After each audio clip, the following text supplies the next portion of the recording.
Hallo Freunde der Sonne, heute nehmen wir euch mit zu den seltensten Lebensräumen der Welt. Es ist ein Ort mit einem so einzigartigen Klima, dass er eine ungewöhnliche Versammlung von Tieren und Pflanzen beherbergt. Willkommen im Nebelwald von Monteverde. Wenn du noch nie von einem Nebelwald gehört hast, mach dir nichts draus, denn nur 1% der Wälder auf der Welt gelten als Nebenwald. Und heute besuchen wir einen. Der Nebelwald von Monteverde befindet sich in einem Höhenbereich von 1500 Meter über dem Meeresspiegel. Die Temperaturen liegen zwischen 15 und 25 Grad. es gibt immer einen kühlen Windhauch, pack also ein Pullover ein. Monteverde Nationalpark zusammen mit einem Besuch in La Fortuna zum Arenal-Vulkan oder Vulkan Cerro Chato sind eine der Hauptattraktionen in Costa Rica.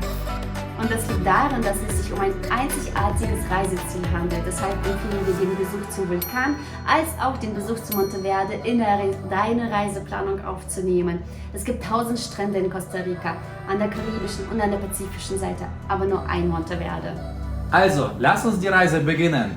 Vamos! Unsere Abreise startet aus La Fortuna. Es gibt verschiedene Transportmöglichkeiten. Wir haben uns für die preiswerteste Option entschieden, den öffentlichen Bus, mit einem Umstieg in der Stadt Tilarán. Unser Hostel empfahl uns die Movit-App, die sich als zuverlässige Informationsquelle erwies. Allerdings deckt sie nicht das gesamte Busnetz Costa Ricas ab. Später haben wir diverse Webseiten und Beiträge gelesen, um an die Informationen heranzukommen. Ja.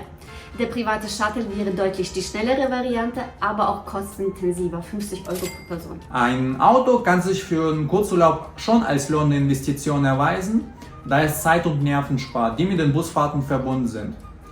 Während du deine Reise nach Costa Rica planst, wirst du merken, dass du viele verschiedene Aktivitäten an gleichen Orten machen kannst. Es gibt immer eine Canopy-Tour, ein Nightwalk, Parks, Hanging Bridges, die haben es irgendwie überall in ganz Costa Rica.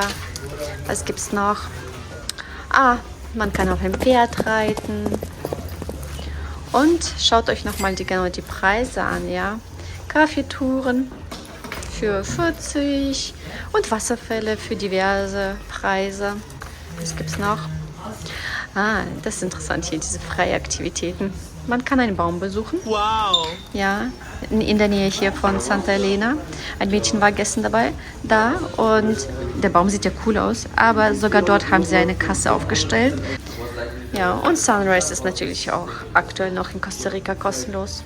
Obwohl Monteverde für jeden etwas zu bieten hat, werden wir uns speziell auf den Nebenwald konzentrieren. Es ist endlich Zeit, den Nationalpark zu besuchen. Wir nehmen erst einen öffentlichen Bus, der direkt am Nationalpark anhält. Um 7 Uhr öffnet der Nationalpark und dann kann man auch rein. Die Tickets für den Nationalpark können online erworben werden, was auch empfohlen wird. Der Park hat eine begrenzte Kapazität, also wenn du nicht früh genug da bist, musst du gegebenenfalls warten, bevor du eintreten kannst. Unsere Tour ist jetzt vorbei und man sieht, dass die Tür zu ist. Der erste Bus kommt vor den Öffnungszeiten an und es standen bereits Leute in der Schlange für die Tickets. Wir haben einen Guide über die Webseite Get Your Guide gebucht und die Investition hat sich definitiv gelohnt.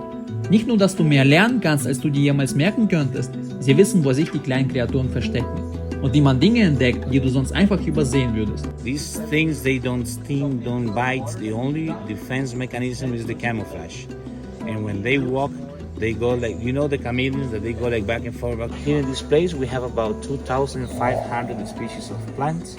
1,000 of these plants are going to be growing on the trees. Sie haben auch Teleskope, mit denen du Dinge aus der Nähe sehen und erstaunliche Fotos und Videos durch ihre ausgeklügelten Objektive machen kannst.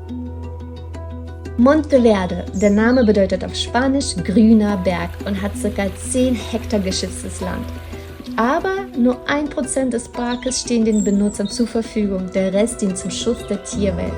Der äußerst seltene Quetzal kann hier relativ häufig gesehen werden, wenn man bedenkt, dass es fast unmöglich ist, ihn irgendwo anders in der natürlichen Welt zu sehen. Wir hatten ein besonderes Glück, ein Pärchen beim Nestbau zu entdecken. Aber seid darauf vorbereitet, dass es an manchen Stellen etwas voller werden kann. Und jetzt nach der Tour gehen wir zu dem Hummingbird Gallery.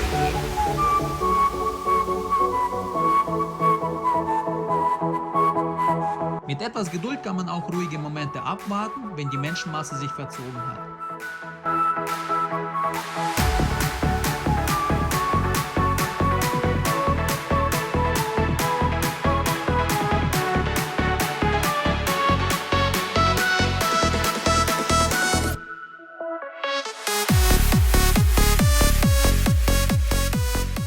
kurzen Stärkung sind wir erneut in den Nebelwald gegangen, diesmal auf eigene Faust. Es gibt verschiedene Wege zu erkunden. Die meisten Leute denken bei Monteverde an die Hängebrücke, weil es das erste Bild ist, das bei einer Google-Suche erscheint. Der Nebelwaldreservat von Monteverde hat nur eine Hängebrücke.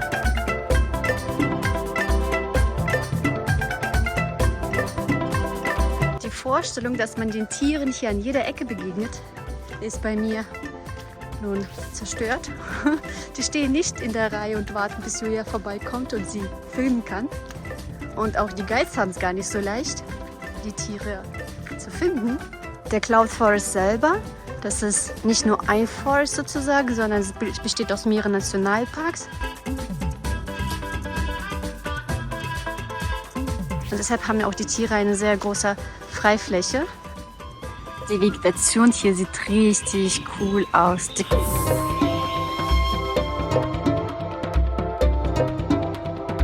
Wie man merkt, gibt es hier kein Rechts und Links. Man hat einfach nur diese Pfade, die man offiziell begehen kann. Und darauf sollte man auch bleiben, um die Tierwelt auch nicht zu stören.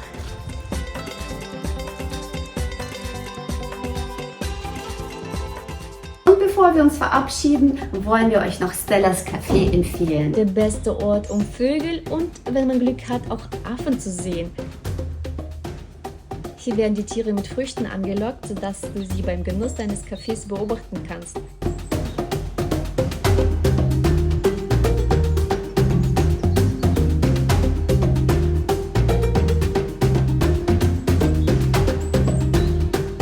Ein gieriges Hörnchen hat sogar alle Bananen verschlungen, bevor der Affe kam, aber wir konnten dennoch einen kurzen Blick erhaschen. Wenn du ein Vogelfan bist, dann ist das definitiv ein Ort, den du besuchen solltest. Probier es aus und lass uns wissen, wie es dir gefallen hat. Kurz zu unserer Unterkunft. Wo man auch die Tierwelt beobachten kann. In der Gemeinde Santa Elena haben wir im Monteverde Backpacker Hostel übernachtet und waren angenehm überrascht. Wir hatten ein Fieberzimmer mit eigenem Bad und das Frühstück war sogar inklusive. Für einen kurzen Aufenthalt können wir es definitiv empfehlen. Die Atmosphäre war freundlich, die Lage praktisch und das Preis-Leistungs-Verhältnis stimmte. Und das Hörnchen kommt jeden Tag vorbei, um seine Banane abzuholen. Und dann gibt es auch unerwünschte Gäste auf deinem Bett. Aber das Personal kennt es schon und während ich voller Panik nach unten gerannt bin und mit Mimik und Gestik versucht zu gestikulieren, dass ein Skorpion unter meinem Bett ist der einfach ganz locker nach oben gegangen, hat es angepackt und meinte, hey, ist ja nur ein brauner Skorpion, dass der Stich ein bisschen wehtun würde. Bei einem schwarzen müsste man sich mehr Gedanken machen. ¿Siempre hay esto? No, son pocas veces que salen. ¿Es peligroso? ¿No? ¿No? Sí, que no son venenosos. No, el que produce fiebre es el negro. Also, okay, wir sind in Costa Rica. Costa Rica ist bekannt für ihre Tierwelt und ein Skorpion ist auch ein Tier. Skorpion gesehen, check. Oh, und uns würde jetzt sehr interessieren, wie euch die Videos gefallen. Ist es genug Information? Ist es zu viel? Vielleicht fällt euch was. Wir sind immer noch am Rumexperimentieren und sind dabei, unseren eigenen Stil zu finden. Deshalb würden uns eure Kommentare auf jeden Fall und Feedback weiterhelfen und die Videos natürlich für euch viel, viel interessanter machen. Genau. Vielen Dank fürs Kommentieren, Feedbacken, Liken und alles, was dazu gehört. Hasta luego und Adios! adios.